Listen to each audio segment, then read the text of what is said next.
Assalamualaikum warahmatullahi wabarakatuh. Perkenalkan, nama saya Neng Nena Awaliyah, Program Studi Manajemen Pendidikan Islam Institut Ummul Qura Al-Islami Bogor. Di sini saya akan mempresentasikan mata kuliah Akhlak Aswaja yang berjudul Akhlak terhadap tetangga, akhlak terhadap non-muslim, dan akhlak terhadap alam dan binatang. Yang melatar belakangi masalah ini yaitu di era globalisasi sekarang ini banyak orang yang kurang bahkan tidak memperhatikan etika bertetangga.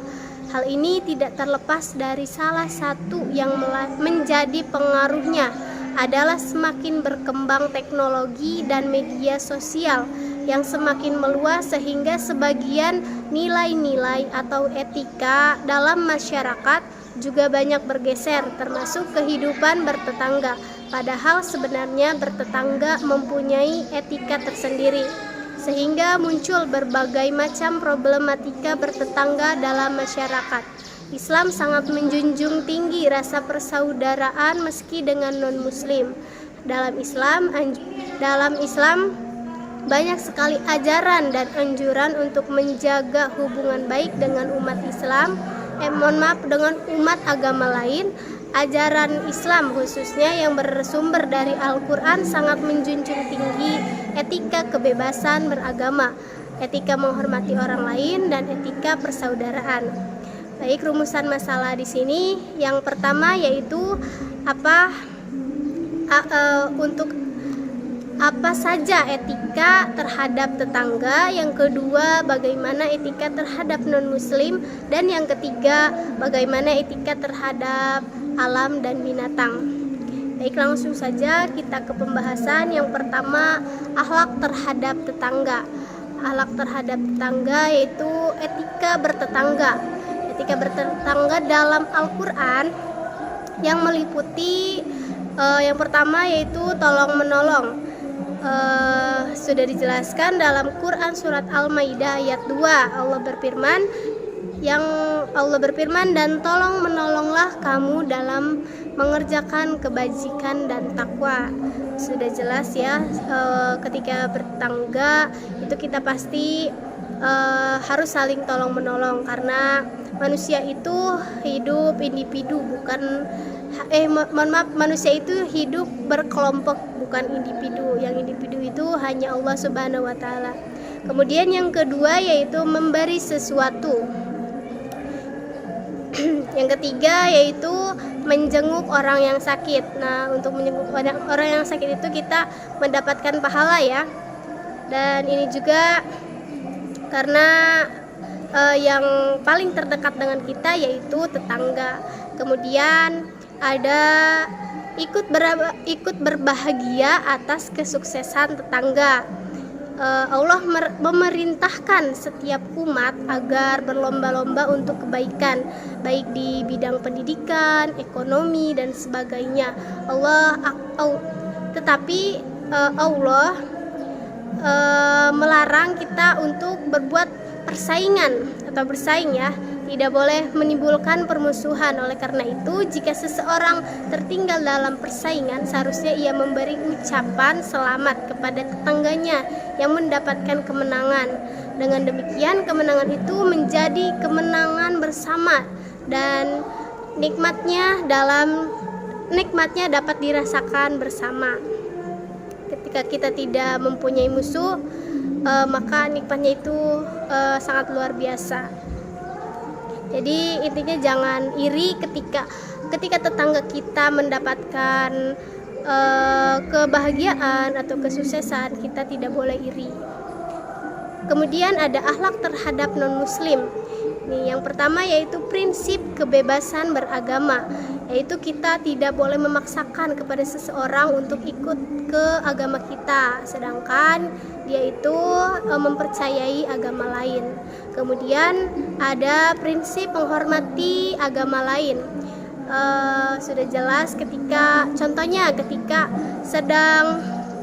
sedang ibadah, kita harus menghormati, tidak boleh mengejek, tidak boleh memaki-maki. Si ini mah gini cara ibadahnya. Jadi kita tidak boleh tidak boleh seperti itu, maka kita harus menghormati agama lain. Kemudian yang ketiga yaitu prinsip persaudaraan. Meskipun kita beda agama dengan yang lain, kita harus menjalin persaudaraan atau tali silaturahmi. Dikemukakan Al-Quran bahwa manusia itu satu sama lain bersaudara karena mereka berasal dari sumber yang sama. Quran Al-Hujurat ayat 49. Kemudian ada akhlak terhadap alam dan binatang. Yang pertama yaitu akhlak terhadap alam. Yang pertama melarang menebang pohon-pohon secara liar. Yang kedua melarang perburuan binatang secara liar. Yang ketiga yaitu melakukan reboisasi. Reboisasi itu yaitu penghijauan. Yang keempat membuat cagar alam dan saka marga satwa. Dan yang kelima yaitu mengendalikan erosi. Kemudian yang keenam adalah menetapkan tata guna lahan yang lebih sesuai. Yang ketujuh yaitu memberikan pengertian yang baik tentang lingkungan kepada seluruh lapisan masyarakat. Dan yang kedelapan yaitu memberikan sanksi-sanksi tertentu bagi pelanggar-pelanggarnya. Dan adapun akhlak terhadap binatang yaitu yang pertama menyayangi hewan dan memberi makan dan minum. Ketika kita di jalan, kita kalau melihat kucing jalanan ya biasanya suka berkeliaran ya, suka nggak terurus, boleh kita memberi makan, memberi minum.